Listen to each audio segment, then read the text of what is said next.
Le 9 avril dernier, Bagdad tombe et Saddam Hussein avec.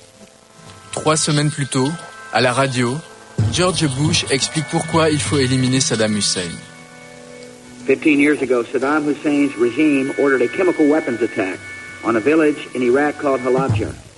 Whole families died while trying to flee clouds of nerve and mustard agents descending from the sky.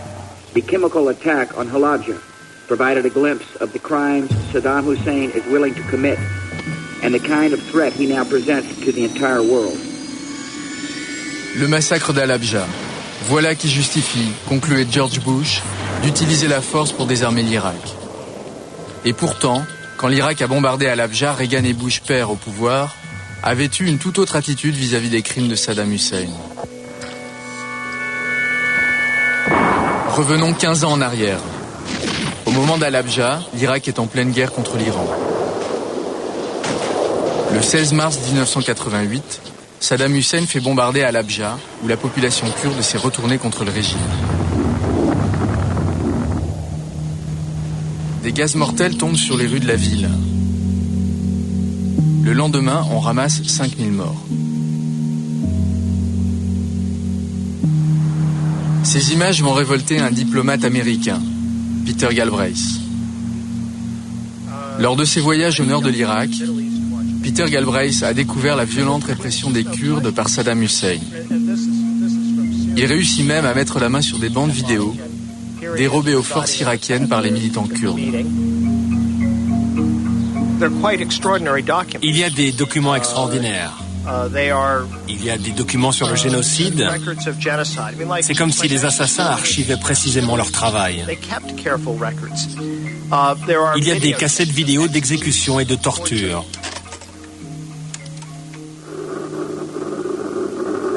Ici, on voit des soldats irakiens et des insurgés kurdes.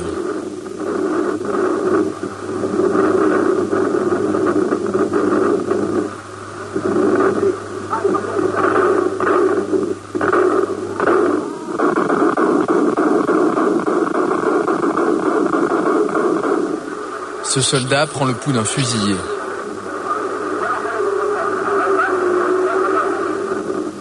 Et un autre l'achève. Et là, on voit 2 policiers qui font parler un citoyen.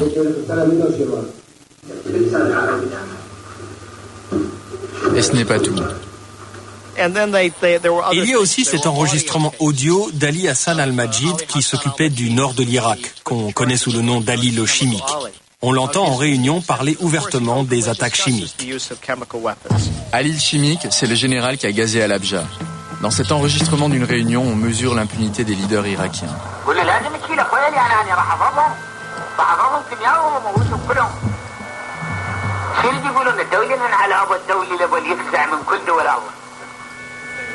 Alors quand survient Halabja, Galbraith va jouer le tout pour le tout contre Saddam Hussein. J'étais chez moi dans le Vermont et j'ai pris ma voiture pour aller à Washington. J'ai rencontré les sénateurs que je connaissais, comme le sénateur Pell. Il m'a dit qu'il partageait mes craintes. Et il me demande qu'est-ce qu'on peut faire. Moi j'ai dit la seule chose à faire, c'est menacer l'Irak avec des sanctions et faire voter une loi contre ce pays. Galbraith doit convaincre les 2 instances législatives américaines, le Sénat et la Chambre des représentants. Il réussit dans la première, le Sénat. Un projet de loi est voté pour la prévention du génocide. La loi interdit d'exporter à Bagdad des crédits et des équipements militaires.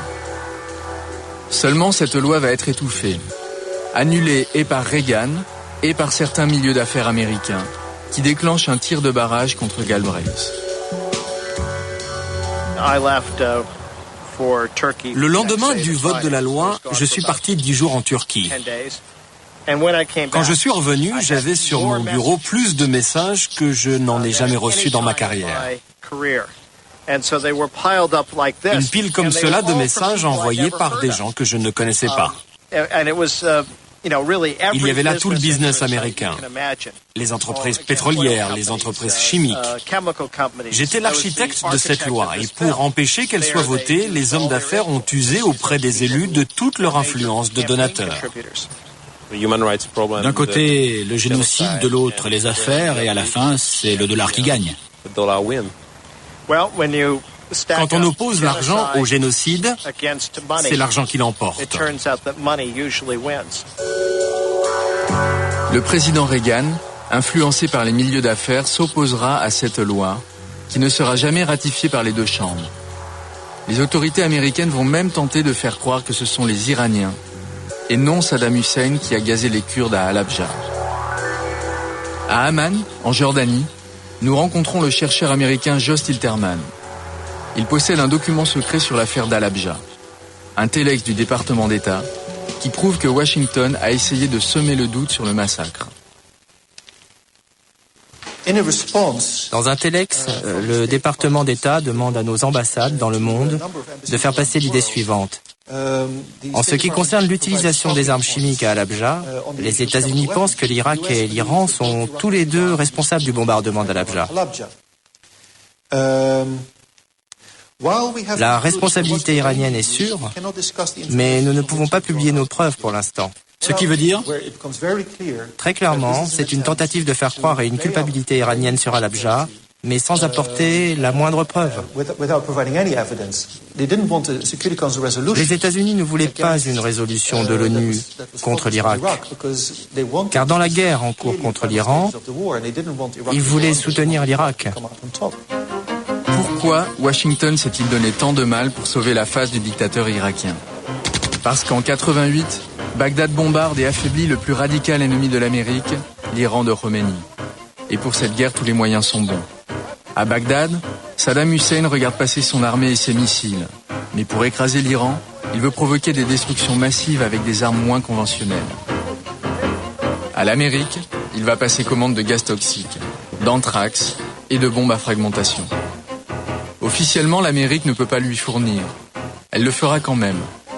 Reagan et Bush vont laisser agir la CIA, qui enverra secrètement à Saddam des bombes à fragmentation facilitant le largage d'armes chimiques. Pour contourner la loi, la CIA va utiliser ce marchand d'armes, le Chilien Carlos Cardoen, en relation avec Saddam Hussein. Illégalement, Cardoen fait passer des États-Unis au Chili, puis vers l'Irak, le matériel pour assembler les bombes. Cardoen, aujourd'hui recherché, a déclaré avant sa fuite que ses envois étaient approuvés par le gouvernement américain. Mais la CIA a toujours nié avoir fourni des armes à Saddam Hussein. Un homme connaît la vérité sur le rôle de la CIA. C'est Howard Teicher. Sous Ronald Reagan, il a participé à des réunions où les patrons de la CIA parlaient des envois d'armes à l'Irak. Teicher ? bonjour monsieur, c'est William Raymond, le journaliste français. Oui. Comment allez-vous? Ça va. Mais vraiment, je suis très occupé. Je me souviens pas de quoi vous voulez parler. Les questions sont sur la motivation du soutien à l'Irak. Quel genre d'aide a été apporté pendant la guerre contre l'Iran?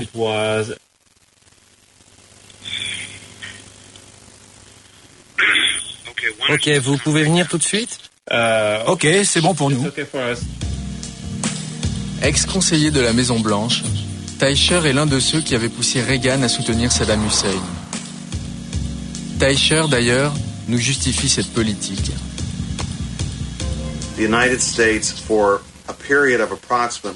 Les États-Unis, pour une période d'à peu près 1 an, se sont demandé ce qu'il fallait faire pour modifier le rapport de force sur le champ de bataille en Irak afin d'empêcher une victoire de l'Iran.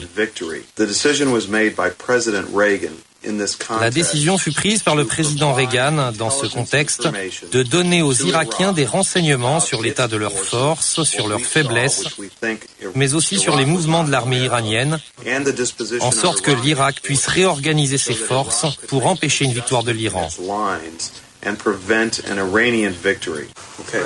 Mais de ce qu'il a entendu à la CIA sur les bombes envoyées à Saddam, Teicher ne veut plus parler. Vous savez pourquoi personne ne veut parler sur l'affaire Cardoen et sur ces bombes envoyées à Saddam par la CIA? Non, vraiment, je peux pas parler de ça. C'est hors micro qui nous dira pourquoi. Parce que c'est un sujet extrêmement sensible, et aujourd'hui encore qui touche au cœur de la politique américaine. Ce qui touche au cœur de la politique américaine et qu'il veut taire à présent, il l'avait déclaré à un juge en 1995. La CIA a autorisé, approuvé et aidé Carlos Cardoen à fabriquer et à vendre à l'Irak des bombes à fragmentation. 1988, les bombes à fragmentation sont livrées. Mais Saddam Hussein ne s'en tient pas là. L'étape suivante, armer ses missiles de tête nucléaire. Les Irakiens trouvent en Californie une entreprise spécialisée dans les matériaux électroniques pour détonateurs nucléaires. C'est Jerry Kowalski, chef de cette entreprise, qui reçoit la commande. Il nous rejoint dans un hôtel avec sa femme et une valise de documents. Il va nous montrer le fax grâce auquel il a découvert que l'Irak veut s'équiper en matériel nucléaire via un intermédiaire européen. C'est ce qu'ils vous ont envoyé? Oui, exactement. Et en détaillant la commande très précisément, je réalise que l'Irak veut acheter du matériel pour armer une bombe atomique. Kowalski est méfiant. Pour savoir s'il a le droit d'envoyer à l'Irak un tel matériel, il appelle le ministère du Commerce, qui répond que la demande irakienne est valide. Kowalski décide alors d'alerter la CIA, qui, à sa grande surprise, se défausse sur une autre administration. La CIA m'a dit, c'est un problème pour les douanes. Alors j'ai appelé les douanes. Et c'est comme ça que tout a commencé. Cela veut dire que la CIA s'en moque? Non, elle ne s'en moque pas. Mais elle dit que ce n'est pas son problème. C'est le problème des douanes. Il n'a pas voulu le dire face caméra, mais Kowalski, à 3 reprises, va alerter la CIA d'un danger nucléaire. Et la CIA, 3 fois, lui répond qu'elle n'est pas concernée et le renvoie aux douanes. Finalement, les douanes américaines vont accepter de piéger les Irakiens. Ils retrouvent les Irakiens à Londres, ils se font passer pour des vendeurs. Au cours de la discussion, les exigences techniques des Irakiens dénoncent clairement l'usage nucléaire du matériel qu'ils veulent acheter. Au cours de la discussion, on leur posait des questions importantes. Par exemple, est-ce qu'on doit préparer le condensateur pour qu'il fonctionne à haute altitude ou est-ce que ça peut fonctionner au niveau de la mer?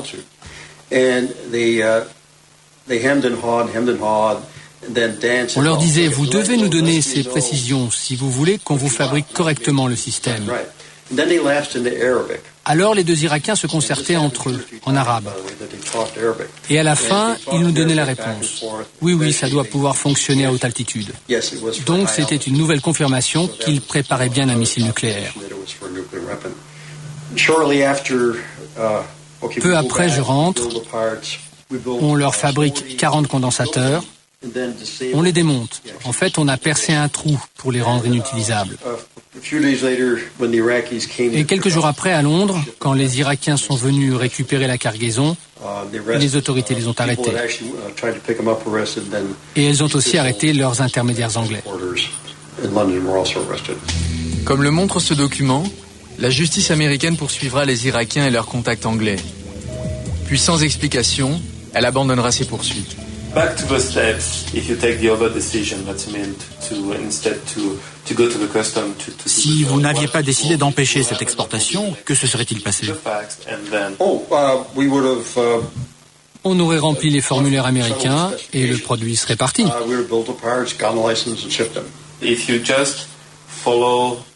Si vous aviez suivi la loi et envoyé le produit, l'Irak aurait eu la bombe atomique et aurait pu l'utiliser contre l'armée américaine. Bien sûr. Saddam Hussein a échoué pour la bombe atomique. Mais il va continuer de passer commande à l'Amérique pour compléter son arsenal chimique et biologique. Pour savoir ce qu'il a obtenu des Américains, nous allons au siège du Wisconsin Project à Washington. Cette ONG se bat contre la prolifération des armes de destruction massive et accumule les dossiers gênants. Voici Gary Milholin, son directeur. Il nous prie de l'attendre un moment.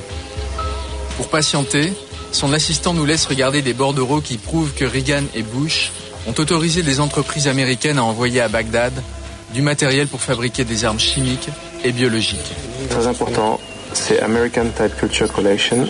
C'est eux qui ont importé de l'anthrax et d'autres virus à l'Irak. Donc on voit qu'ils ont livré, ça c'est les bordereaux de commerce du département d'État, ils ont livré des souches de virus aussi bien à la commission d'énergie atomique irakienne qu'au centre de recherche nucléaire ou à l'université de Bagdad. Ici, un document où l'on voit que le ministère américain de la Santé a envoyé en Irak des virus. Le virus du Nil, le virus de la peste, le virus de la dengue et aussi la très mortelle toxine botulique. Et là, on découvre que ces virus américains sont livrés directement au laboratoire d'armes biologiques de Saddam Hussein. Tout ça, c'est pas public, hein? Non, j'ai compris. Non, je veux dire que... oui, voilà. Ce qui est peut-être le plus choquant, quand on regarde ce que l'Irak a pu acheter avant la guerre du Golfe, c'est que c'était presque tout légal. C'était presque... Parce que tout ce qu'ils ont acheté était béni par le gouvernement. Ce qui est choquant, c'est qu'il ne fallait pas détourner la loi.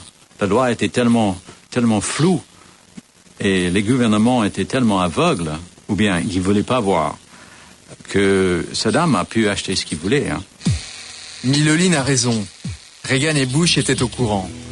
Plusieurs rapports secrets les tenaient informés du danger irakien. Comme ce document du Pentagone expliquant que l'Irak est en train d'acheter à une entreprise américaine des bactéries pour usage militaire. Ou ce rapport de la CIA qui affirme que l'aide occidentale est essentielle au programme d'armes chimiques irakien. Et tout cela va se savoir quand des élus de l'opposition démocrate lancent une commission d'enquête après la guerre du Golfe. Grand déballage au Congrès, un sénateur accuse directement le président Bush. À 2 reprises ces derniers mois, le président Bush a nié que les États-Unis aient aidé le programme nucléaire, chimique et biologique de Saddam Hussein. Notre enquête a découvert des documents qui révèlent que notre président a menti. Ce document prouve que de 1985 à 1990, le gouvernement a approuvé 771 livraisons à l'Irak de technologies sensibles et que 162, plus d'une sur 5, étaient à usage nucléaire. En séance, les sénateurs font témoigner le numéro 2 du ministère du Commerce, Dennis Kloski. Et il va désigner les plus hautes autorités. Comme je vous l'ai indiqué, à cette époque, les consignes qui nous venaient du sommet étaient de continuer de signer les autorisations d'exporter en Irak. Puis Kloski révélera, mais hors séance, que pour cacher au Congrès ses ventes d'armes à l'Irak, le gouvernement a effacé, sur 68 documents commerciaux, la mention pour usage militaire. Documents falsifiés que l'on voit ici entre les mains du sénateur démocrate Ted Jacobs. Il est clair qu'ils ont menti. Kloski avouera finalement d'où est venu l'ordre de falsifier les documents, la Maison-Blanche. 2 jours après cet aveu, Kloski est renvoyé du ministère du Commerce. Furieux, le sénateur Gage Denson convoque une conférence de presse. Est-ce que Dennis Kloski, il y a 2 jours, aurait dû mentir au Congrès pour ne pas se faire renvoyer? Est-ce que c'est ça le message que le gouvernement Bush veut envoyer à ses hauts fonctionnaires? Enfin, un sénateur du Texas, Henry Gonzalez, dénoncera les avantages que certains dirigeants du pays ont pu tirer de ce commerce avec l'Irak.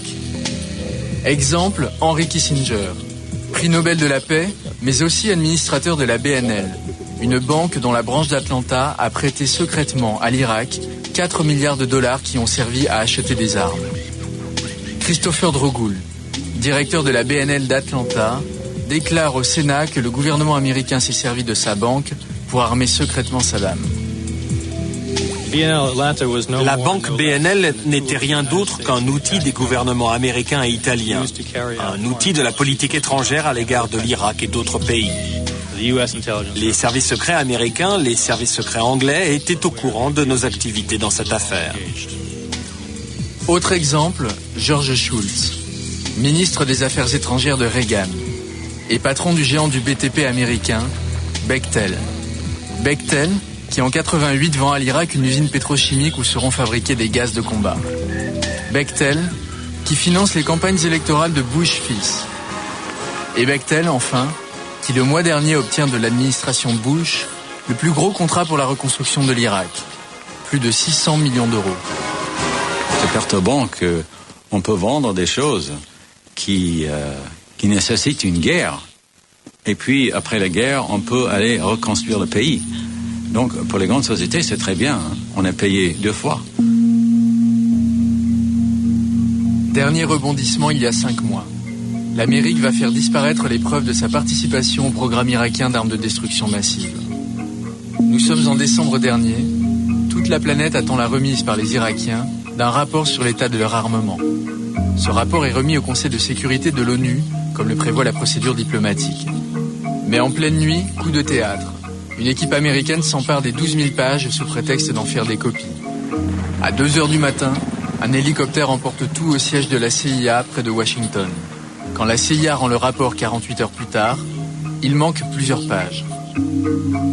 Ce que la CIA a arraché au rapport irakien, on ne l'a jamais réellement su. Mais Gary Milolin nous réserve une surprise. Les pages que Bush aurait aimé garder secrètes, il nous les sort de ses tiroirs. Et donc, il y a 2 parties à ce document. Il y a la partie chimique que vous avez là, la partie chimique et la partie biologique qui est là, c'est ça? Oui, oui. Par exemple, là, vous avez des microbes, d'anthrax, par exemple, et vous voyez que Institut Pasteur, Institut de France. Mais la plupart venaient d'ici. Des États-Unis? The American Type Culture Collection, oui. Dans ces pages-là, les Irakiens déclarent qu'ils ont fait des armes avec ça. Dans ces pages retirées du document irakien, on découvre le nom des sociétés américaines qui ont fourni le programme d'armement de Saddam Hussein. On retrouve Bechtel, l'entreprise de Shultz qui finance les campagnes de Bush. On retrouve Teledin, la société de Cardoen, ce marchand d'armes couvert par la CIA. Et on retrouve aussi la BNL, la banque où siégeait Kissinger. Qu'est-ce qu'on a voulu enlever? Qu'est-ce qu'on a voulu cacher? Qu'est-ce qu'on a voulu blanchir? Je pense, le principe était que on nomme pas les sociétés parce qu'on voulait qu'ils nous aident ou qu'ils aident l'ONU dans les enquêtes. Ça, c'est le principe. C'est pour ça qu'on enlevait les noms. C'est seulement pour ça? C'est pas parce que les noms pouvaient être embarrassants pour... Je pense que peut-être une deuxième raison aussi. Oui. Aujourd'hui, malgré les preuves, la politique du gouvernement Bush est de nier la participation de l'Amérique au programme irakien d'armes de destruction massive. Celui qui nie le mieux, c'est le ministre de la Défense, Donald Rumsfeld, que l'on découvre ici en 1983, serrant la main de Saddam Hussein à Bagdad, où l'avait envoyé le président Reagan. En septembre dernier, Rumsfeld est interpellé par un sénateur démocrate. Monsieur le ministre, puisque l'Amérique a aidé l'Irak à acquérir un armement biologique et chimique pendant sa guerre contre l'Iran, ne pensez-vous pas qu'aujourd'hui, nous récoltons ce que nous avons semé ? À mon avis, certainement pas. Je n'ai pas connaissance que le gouvernement ou que les entreprises américaines soient impliquées dans une aide à l'Irak pour développer des armes nucléaires, chimiques ou biologiques. Ce serait une honte de laisser croire que dans les années 80, l'Amérique a aidé l'Irak pour ses armes biologiques et chimiques. Je pense tout simplement que cela ne s'est jamais produit. I just do not believe that's the case.